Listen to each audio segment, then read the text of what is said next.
జై భీమ్, జై భీమ్, జై భీమ్. గౌరవనీయులైనటువంటి ఈ యొక్క తెలంగాణ, ఆంధ్రప్రదేశ్ రాష్ట్రాల్లో ఉన్నటువంటి ఎస్సీలందరికీ కూడా మానవతావాదులందరికీ కూడా జై భీములు తెలియజేస్తూ, ప్రత్యేకించి ఉద్యోగులు ఎవరైతే ఉన్నారో ఎస్సీ ఎస్టీ ఉద్యోగులు వాళ్ళందరికీ కూడా ప్రత్యేక జై భీములు తెలియజేస్తూ, అదేవిధంగా ఆంధ్రప్రదేశ్ షెడ్యూల్డ్ కులాల సంక్షేమ సంఘం యొక్క సభ్యులకు, నాయకులకు అందరికీ కూడా జై భీములు తెలియజేస్తూ, ఆంధ్రప్రదేశ్ షెడ్యూల్డ్ కులాల సంక్షేమ సంఘం రాష్ట్ర అధ్యక్షుడు నాగిశెట్టి ధర్మయ్య సవినయంగా ముకుళిత హస్తాలతో ఇస్తున్నటువంటి విజ్ఞాపన, పిలుపు, ప్రియమైనటువంటిది సోదరి సోదరులరా, భారతీయులరా, మనం మరలా తిరిగి రాతి యుగం కాలానికి ప్రయాణిస్తున్నామా అనేది మరి చాలా దారుణమైన పరిస్థితుల దృష్ట్యా గమనించాల్సి వస్తున్నది అని తెలియజేసేదానికి నేను మిగులు చింతిస్తున్నాను. ఎక్కడ చూసినా మరి ఈరోజు తిరోగమనమే కనబడుతూ ఉన్నది. ఈరోజు ఒక పక్కేమో మేము దళితుల యొక్క సంక్షేమానికి కట్టుబడి ఉంటాము అని ఓట్లేయించుకున్నటువంటి ఆంధ్రప్రదేశ్లో ప్రస్తుతం ఉన్నటువంటి ప్రభుత్వంలో మరి ఎస్సీలకు ఈరోజు మాలలో పిఠాపురం నియోజకవర్గంలో కాకినాడ జిల్లాలో పిఠాపురం నియోజకవర్గంలో ఈరోజు మాలలో సాంఘిక బహిష్కరణకు గురైనటువంటి సంఘటన అత్యంత సిగ్గుచేటైన విషయం, హృదయ విదారకమైనటువంటి పరిస్థితిని సూచించేటువంటి విషయం. ఎస్సీల పట్ల అగ్రకుల అహంభావులు ఎంతటి దారుణమైనటువంటి ఆలోచన విధానాలతో చెలరేగిపోతున్నారు. మరి దాని వెనుకున్నటువంటి విద్రోహులు ఇది మొన్న జరిగినటువంటి భారతీయుల మీద పాకిస్తాను దాడి చేయడం చాలా విచారకరమైనటువంటి, బాధాకరమైనటువంటి విషయమే. అంతకంటే ఎక్కువగా నీ పక్కనున్నటువంటి తోటి జనాలను కులం పేరుతో మరి దాష్టీకాలకు గురి చేయడం ఇంకా అత్యంత దారుణమైనటువంటి విషయం. నిన్ను మనందరం కలిసిమెలిసి ఉంటూ ఒకే మతంలో ఉన్నప్పటికీ కూడా, ఒకే మతము, ఒకే దేశము, ఒకే ప్రాంతము అన్నట్టుగా ఉన్నప్పటికీ కూడా ఆఖరాకి మతోదయం పని, అన్ని మతాలు లౌకిక దేశంగా సమానంగా వర్ధిల్లాల్సినటువంటి దేశం ఇది, ప్రజాస్వామ్య దేశం. కుహరా రాజకీయ నాయకులు కులుకుతూ మరి రాజ్యాధికారం చెలాయిస్తున్నటువంటి నేపథ్యంలో ఈరోజు రాజ్యాధికారమా, భారత రాజ్యాంగమా అనేటువంటి ప్రశ్న ఈరోజు మరి ఆవిష్కృతమైనది. మరి ఈరోజు రెండు విషయాలు మీ దృష్టికి తేదలుచుకున్నాను. మరి ఆ రోజు మరి శంకరాచార్యులు దాన్ని పోతూ ఉంటే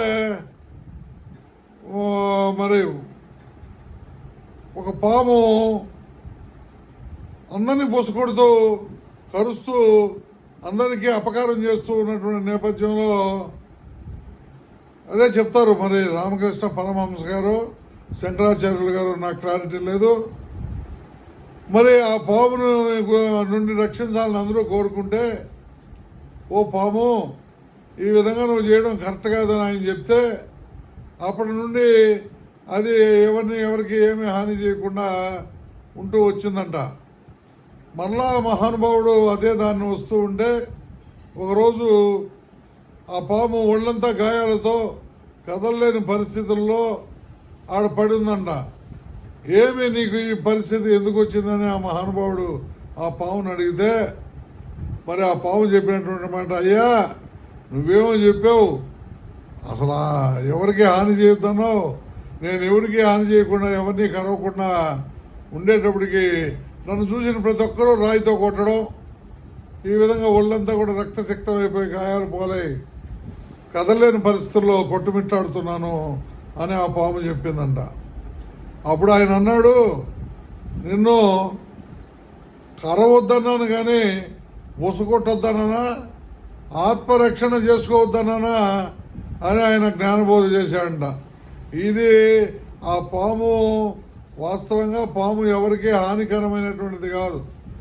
దాని జోలికి పోతే కానీ అది అనవసరంగా ఎవరిని కరవదు. ఇది అందరికీ తెలిసినటువంటి సత్యమే.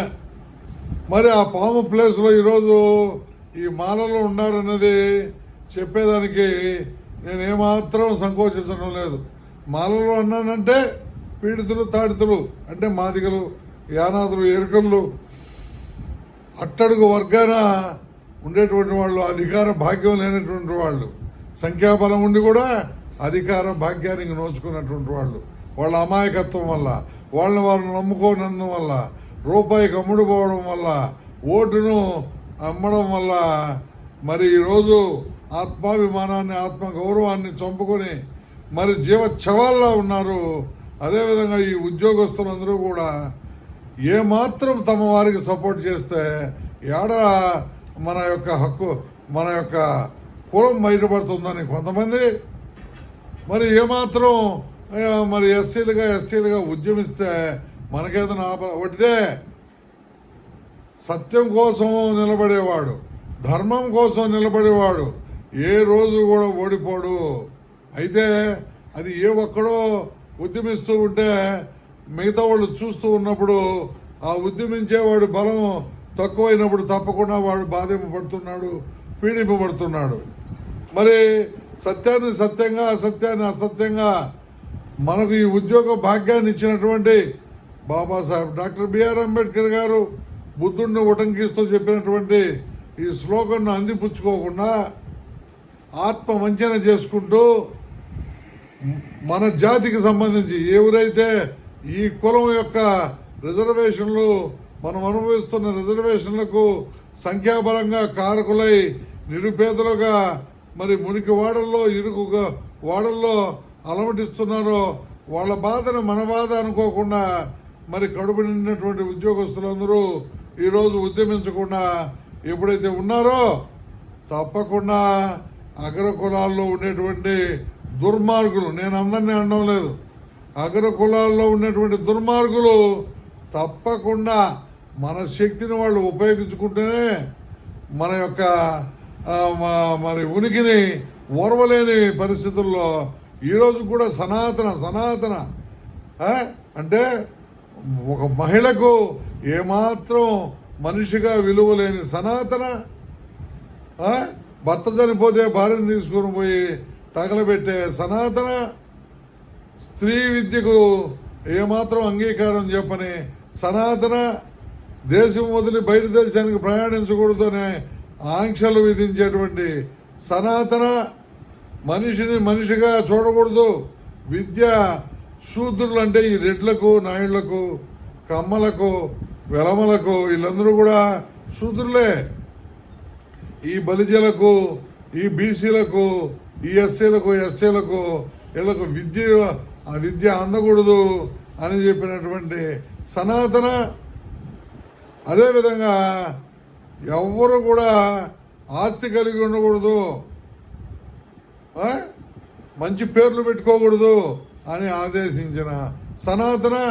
ఆ సనాతనాన్ని నెత్తికెత్తుకొని రోజుకొక నీతి, రోజుకొక నియమం, రోజుకొక విధానం, రోజుకొక నాయకుడు, రోజుకొక పరిస్థితులు ముందు పెట్టుకొని పోతున్న నాయకుల్ని గుడ్డిగా ఓ శూద్రులారా, ఓ భారత సామాజికులారా, ఎక్కడికక్కడ మీరు మేల్కొని వాళ్ళను ఈ సమాజానికి దూరంగా పెట్టకపోతే భారతదేశం మళ్ళా తిరోగమనం వైపు పరిగెత్తక తప్పదు అని మేము ఆంధ్రప్రదేశ్ షెడ్యూల్ కులాల సంక్షేమ సంఘం తరఫున మరి తెలియజెప్తున్నాము. అంతేకాకుండా యూత్ ఆవేశంలో మీకు ఎంత అన్యాయం జరుగుతుందో, మీ యొక్క కులాలకు, మీ జాతులకు, మీ ఉనికికి ఎలాంటి పరిస్థితులు దాపురిస్తున్నాయో గమనించకుండా గుడ్డిగా కొంతమందిని అనుసరించడం వల్ల మరి మీ యొక్క అభివృద్ధి కుంటుపడిపోవడం కాదు, సర్వనాశనం అయిపోతుందని నేను ఈ సందర్భంగా తెలియజేస్తూ, ఉద్యోగులు మీకు నిజంగా బాబాసాహెబ్ అంబేద్కర్ గారి మీద ఏమాత్రం గౌరవం ఉన్నా అక్కడ జయంతి వర్ధంతి రోజు జోహార్ జోహార్ చెప్పడం కాదు. మీరు చదువుకున్నారు, ఉద్యోగులుగా ఉన్నారు.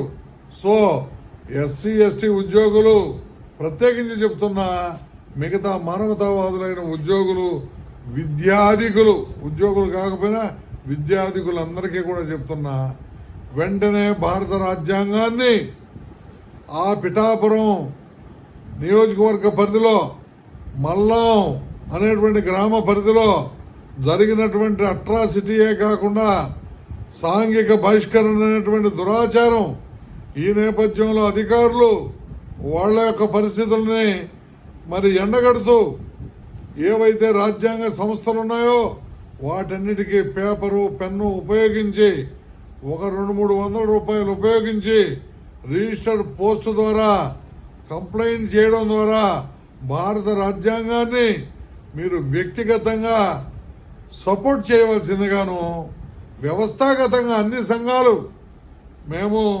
ఏవైతే మేము సంఘాలం అని చెప్పుకుంటున్నారో వాళ్ళందరూ కూడా వ్రాతపూర్వకంగా, కత్తి పద్మారావు గారు ఎప్పుడూ చెప్తూ ఉంటారు, రోజు ఒక చిన్న పేపర్ అయినా రాయండి అయ్యా, రాసేదానికి అలవాటు పడండి.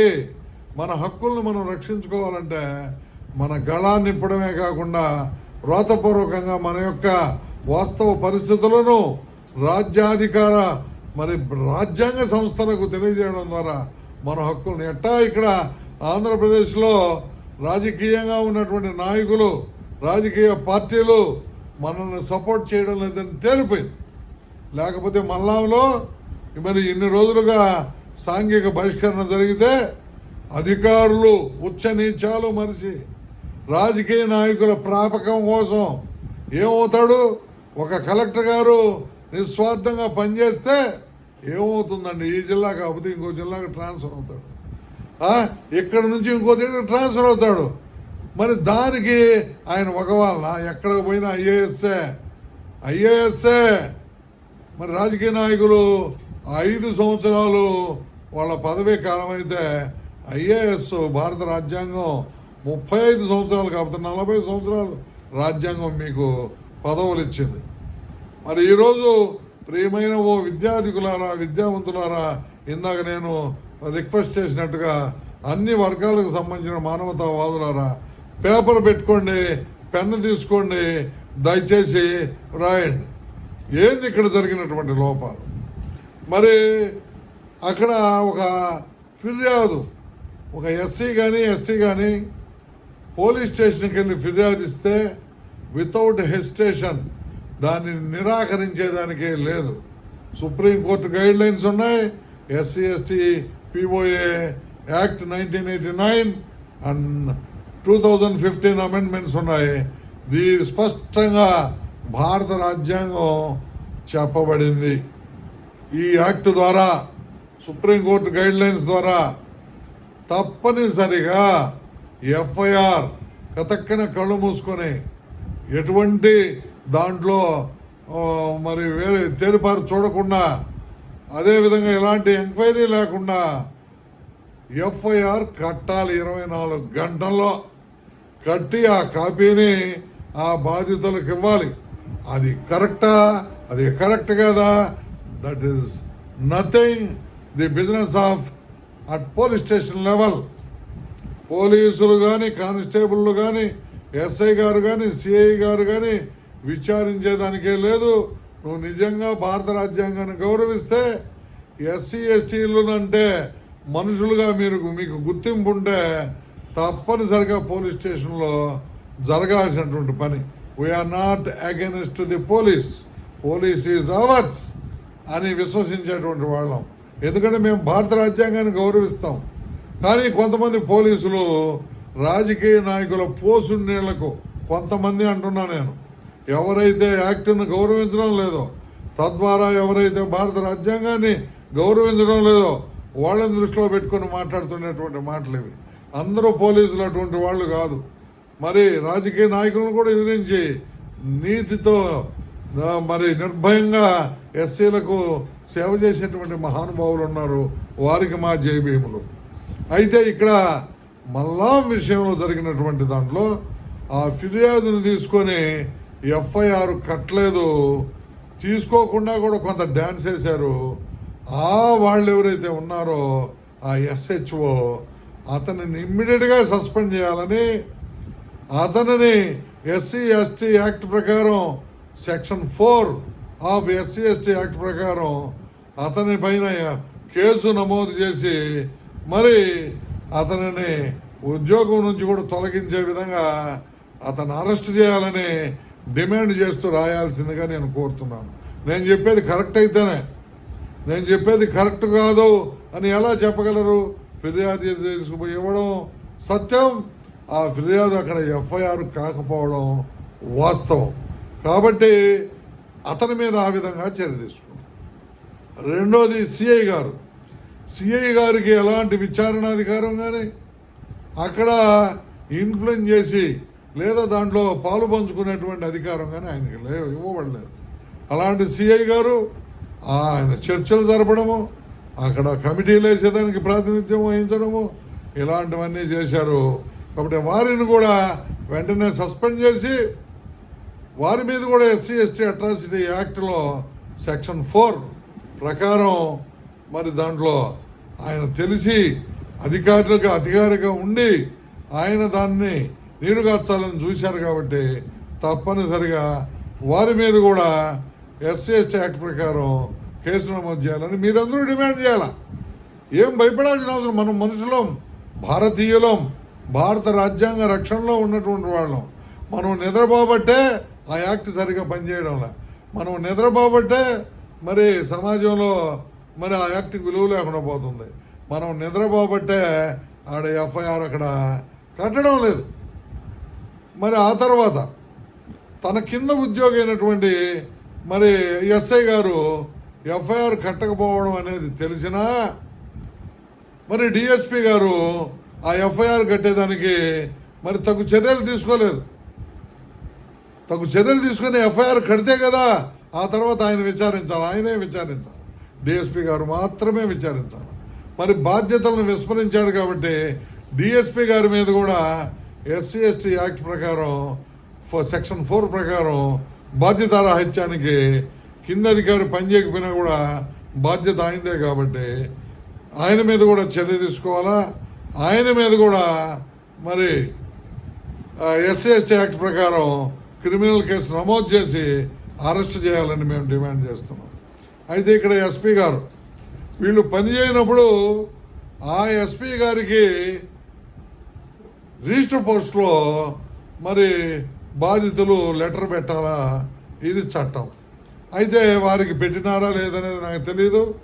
అయినప్పటికీ కూడా ఇంత మరి పేపర్లలో వస్తూ ఉంది, మాధ్యమాల్లో వస్తూ ఉంది. అయినా ఆ పరిస్థితిని ఆయన మరి సందర్శించి ఆ ప్రదేశాలు సందర్శించి ఆ పరిస్థితిని యాక్ట్ ప్రకారం కేసు నమోదయ్యేటట్టు చక్కదిద్దినందుకు ఎస్పీ గారికి మరి ఛార్జ్ మెమోనిచ్చి ప్రభుత్వం అతన్ని ప్రాసిక్యూట్ చేయాలని మేము డిమాండ్ చేస్తున్నాం. అదేవిధంగా ప్రతి ఒక్కరూ డిమాండ్ చేయాలా. కేసు పెట్టడం తప్పు కాదు, డిమాండ్ చేయడం తప్పు కాదు. మరి వాస్తవాలు వస్తాయి, అప్పుడు విచారణలు పడతాయి, వాస్తవాలు వెలుగులోకి వస్తాయి.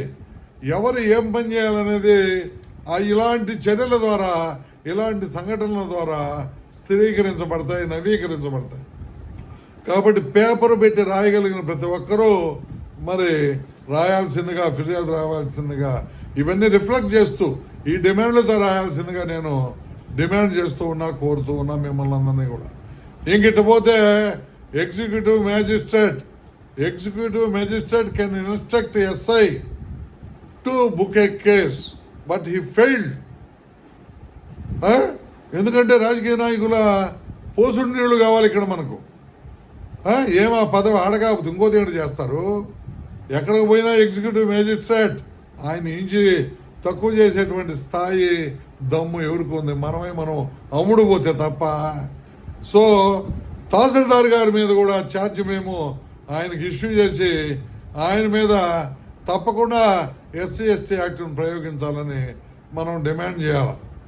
అదేవిధంగా ఇక్కడ ఆర్డీఓ గారు ఇక్కడికి వచ్చేటప్పటికి విశేషమైనటువంటి పరిస్థితి ఉంది. ఆయన రెవెన్యూ డివిజనల్ ఆఫీసరే కాకుండా సబ్ డివిజనల్ మేజిస్ట్రేట్ కూడా అవుతాడు. ఆయనకు అన్ని చట్టాలు తెలిసిన పరిస్థితి. అంతేకాకుండా is the chairman of sub divisional level sub divisional vigilance and monitoring committee of atrocities against ఎస్సీస్ అండ్ ఎస్టీస్. ఆ కమిటీకి చైర్మన్ గారు కూడా. మరి ఆయన తెలిసి తప్పు చేయడం తప్పు కదా. భారత రాజ్యాంగాన్ని, చట్టాన్ని, పవర్ని మీ చేతిలోకి తీసుకుంటారా? ముందు కేసులు కట్టించి డిఎస్పీ గారికి విచారించేటువంటి పరిస్థితిని కల్పించి ఆ తర్వాత మీరు ఏమైనా చేయాలా? తగుదనమ్మా అని చెప్పి కూర్చొని కమిటీ రాస్తారా? ఎవరిచ్చారు మీకు అధికారం? ముందు చట్టపరమైనటువంటి యాక్షన్స్ తీసుకోకుండా మీరు పోయి కమిటీలు వేసి చేతులు దులుపుకొని అగ్రకులాల దాష్టీకానికి పాల్పడినటువంటి అగ్రకులాల వాళ్ళని రక్షించే ప్రయత్నం చేస్తారా? ఈరోజు మీ సబ్ కులానికి చెందో లేకపోతే మీకు ఆదేశాలు ఇచ్చిన మంత్రో ఈరోజు ఆ ప్రభుత్వంలో ఉండొచ్చు. మరి కోర్ట్ ఆఫ్ లా ముందు, భారత రాజ్యాంగం ముందు మీ ఉద్యోగాన్ని రక్షించేవాడు ఎవడు? అదే ఆలోచించుకోవలేదా? మరి అదే ఆలోచించకుండా మీరు ఎస్సీ ఎస్టీలని పెడదారిన, సమాజాన్ని పెడదారిన, అంటే భారత రాజ్యాంగం విలువను కలరాస్తూ సమాజాన్ని పెడదారిన, అంటే రాజ్యాంగాన్ని ధిక్కరించి ఆ యొక్క రాజకీయ నాయకుడు ఒత్తుంటే ఓ అగ్రకులస్తులారా మీరు ఎస్సీల పైన సోషల్ బాయ్కట్ చేయండి, వాళ్ళకి అన్యాయాలు చేయండి, వాళ్ళని తిట్టండి, కొట్టండి. రాజ్యాంగం అనుసరించాల్సిన అవసరం మీకు లేదు. రాజ్యాంగానికి ఎవడో భయపడాల్సిన అవసరం లేదు. భయపడబల్లా, మంచోళ్ళు భయపడబల్లా, తప్పు చేసినోడు భయపడాలి కదా. చట్టం లెక్క చేయాల్సిన అవసరం లేదు. ఆ చట్టాన్ని అగ్రకులాల వాళ్ళకి మనం చుట్టబెడతాం. మాకు డబ్బులు ఇస్తే చాలు, మాకు మీ పోసుడు నీళ్లు పోస్తే చాలు, మాకు ఎట్టి పరిస్థితుల్లో మాకు ఫేవరబుల్ పోస్టింగ్స్ ఉంటే చాలు, మేము అమ్ముడు పోతాం. ఎవడు నువ్వు అమ్ముడు పోయేదానికి ఆ పదవిలో ఉండి? అది రాజ్యాంగబద్ధమైనటువంటి పదవి. ఒక సబ్ డివిజనల్ మ్యాజిస్ట్రేట్ అంటే that is nothing but a token of the constitution of India.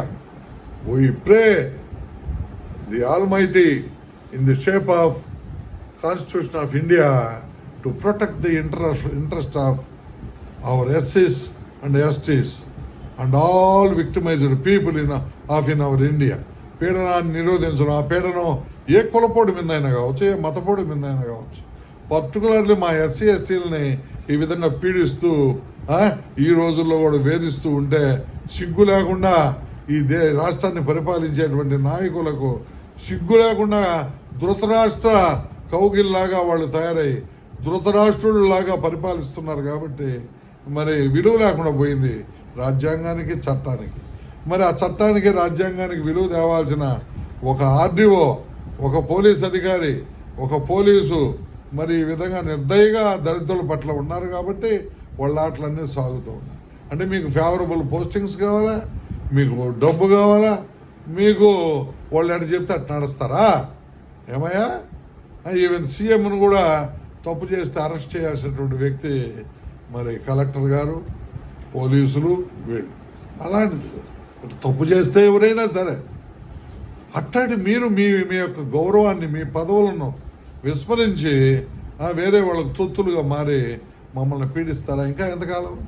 కాబట్టి ఆర్డీఓ మీద కూడా వెంటనే ఎస్సీ ఎస్టీ యాక్ట్ ప్రకారం కేసు నమోదు చేయాలి అని మీరు మనందరం డిమాండ్ చేయాలి. ఇది ఒక ఉద్యమంగా సాగాల ఈ రాష్ట్రంలో. అదేవిధంగా జిల్లా కలెక్టర్ గారు దక్షులెవ్వారులు ఉపేక్ష చేసిరి, సారపు ధర్మమున్ విమల సత్యము, పాపము చేత బొంకుచే భారము పొందలేక చెడబారినదైన వ్యవస్థ దక్షులెవ్వారులు ఉపేక్ష చేసిరి అది వారల చేటకుగా అని ధర్మ నిస్తారకమయ్యు సత్య శుభదాయకమయ్యడు దైవముండెడు. ఎవరైతే ధర్మాన్ని రక్షించాల్సినటువంటి వాళ్ళు, ఎవరైతే సత్యాన్ని సముద్ధరించాల్సినటువంటి వాళ్ళు ఆ చేతలు మాని ఈ విధంగా సత్యాన్ని అసత్యాన్ని నెత్తికెత్తుకొని, అసత్యాన్ని నెత్తికెత్తుకొని, అధర్మాన్ని నెత్తికెత్తుకొని ఎవరైతే వాటిని చక్కదిద్దగల శక్తి ఉండి కూడా, అధికారం ఉండి కూడా మరి దాన్ని పట్టించుకోరో అది ఆఖరాకి తిరిగి వాళ్ళకే చేటుగా పరిణమిస్తుందని తిక్కన గారు భారతంలో ఎప్పుడో చెప్పినాడు. సో ఈరోజు జిల్లా కలెక్టర్ గారు చేసినటువంటి పని అలాంటిది. జిల్లా కలెక్టర్ గారు చేతలుడిగి ఆ జిల్లాను చక్కదిద్దాల్సినటువంటి కలెక్టర్ గారు ఎఫ్ఐఆర్ కట్టనీయకుండా, విచారణ జరగనీయకుండా, మరి శాంతి కమిటీ అనే పేరుతో దళితులకు అన్యాయం చేస్తూ ఏ ధైర్యంతో ఈరోజు మరి అక్కడ సాంఘిక బహిష్కరణ చేస్తారండి? మీరు కరెక్ట్గా పరిపాలన చేస్తూ ఉంటే, ఐఎమ్ నాట్ బ్లేమింగ్ సీఎం గారు and so called other ministers, I'm blaming collector గారు అండ్ ఎస్పీ గారు and DSP, RDO, tahsildar and SI and CI. Why? Because you are all the tokens of the constitution of India. దానికి వ్యతిరేకంగా ఎవరు పోయేదానికి లేదు కదా. ఇవన్నీ డిమాండ్లు పెట్టి భారత రాష్ట్రపతికి, ఆంధ్రప్రదేశ్ గవర్నర్ గారికి, నేషనల్ కమిషన్కు, హ్యూమన్ రైట్స్ కమిషన్కు, అదేవిధంగా ఇక్కడ ఉన్నటువంటి మనకు లోకాయుక్తకు, వీళ్ళందరికీ కూడా ఫిర్యాదులు ఒక 500 రూపాయలు ఖర్చు పెట్టండి. ప్రతి ఒక్కరూ ఖర్చు పెట్టండి. ప్రతి ఒక్కరూ ఫిర్యాదు చేయండి, రాయండి. మనం మానవ హక్కులు కోల్పోతున్నాం కాబట్టి ఆ హక్కులు సంపాదించుకోవాలంటే రాత కోత చేత లేకపోతే మన తలరాతలు దారుణంగా దెబ్బతీయబడతాయి. తలరాతలు ఉన్నాయా లేదా పక్కన పెడితే నానుడు కదా తలరాత అనేది. మన భవిష్యత్తు అంధకారంలో మగ్గిపోయే పరిస్థితి కాబట్టి ఓ రాజ్యాంగమా రక్షించు అని ఫిర్యాదు చేయవలసిందిగా నేను మిమ్మల్ని అందరినీ కూడా కోరుతూ ఉన్నా. నాకు ఒక సోదరుడుగా, మీ సహచరుడుగా నాకు బాధ్యత ఉంది కాబట్టి నేను ఆదేశిస్తూ కూడా ఉన్నాను. వెంటనే ఆ పని చేసి వీళ్ళందరూ కూడా శిక్షార్హులు, క్షమార్హులు కానే కాదు, వీళ్ళందరికీ శిక్షలు పడితే కానీ ఈ సమాజంలో మార్పు రాదు. అంబేద్కర్ గారు ఆశించినటువంటి పరిస్థితులు నెలకొనవు అని నేను మీకు అందరికీ కూడా విజ్ఞప్తి చేస్తూ, వెంటనే మీరు ఈరోజే ఈ ఫిర్యాదులకు శ్రీకారం చుట్టండి. ఒక మోడల్ ఫిర్యాదును కూడా వాట్సాప్లో పెట్టడం జరుగుతుంది. కాబట్టి ఆ ఫిర్యాదును కూడా అందిపుచ్చుకోండి. అన్ని జిల్లాలకు పంపబడుతుంది. అన్ని జిల్లాల ఆధ్వర్యంలో కూడా ఈ యొక్క కార్యక్రమాన్ని చేయవలసిందిగా కోరుతూ ఆయా జిల్లాల కలెక్టర్లకు కూడా పంపండి. ఆయా జిల్లాల కలెక్టర్లు కూడా పంపాలి ఇవన్నీ కూడా. అన్ని జిల్లా కలెక్టర్లు. అప్పుడు ఆ కలెక్టర్ ఏం చేస్తాడు? తప్పనిసరిగా గవర్నమెంట్కి ఫార్వర్డ్ చేయాలి. ఫార్వర్డ్ చేయకపోతే మళ్ళీ ఆయన తప్పు చేసినాడు అవుతాడు. కాబట్టి అన్ని జిల్లాల కలెక్టర్ల ద్వారా, అన్ని జిల్లాలు మీకు అందుబాటులో ఉండే తహసీల్దారుల ద్వారా, మీకు అందుబాటులో ఉండే ఆర్డీఓల ద్వారా ఇవ్వండి. మీరు అక్కడ కూడా 5 కాపీలు ఇవ్వండి, ఇక్కడ 5 కాపీలు ఇవ్వండి. ప్రతి ఒక్కరూ రాయండి. కనీసం మనం తెల్ల పేపర్ పైన కూడా మన జాతికి సంబంధించిన, ఈ భారతదేశంలో జరుగుతున్న అకృత్యానికి సంబంధించిన విషయాన్ని నివేదించకపోతే మనం చదువుకున్న చదువుకు సార్థకత ఉండదని నేను కోరుకుంటూ, బాబాసాహెబ్ అంబేద్కర్ గారి పాదాల సాక్షిగా మీకు ఈ ఆదేశాలు, విజ్ఞప్తులు, రిక్వెస్టులు చేస్తున్నాను. తప్పకుండా పాటిస్తారని ఆశిస్తున్నాను. మీరు గనక ఈ పని చేయకపోతే మీ తల్లిదండ్రులకు ద్రోహం చేసిన వాళ్ళు అవుతారు, మీ బిడ్డలకు ద్రోహం చేసిన వాళ్ళు అవుతారు, బాబాసాహెబ్ అంబేద్కర్ గారి విధానాలకు ద్రోహం చేసిన వాళ్ళు అవుతారు, మీకు కూడుబెట్టినటువంటి రిజర్వేషన్లకు మీరు అపకారం చేసిన వాళ్ళు అవుతారని ఈ సందర్భంగా నేను ప్రకటిస్తూ సెలవు తీసుకుంటున్నాను. జై భీమ్, జై భారత్.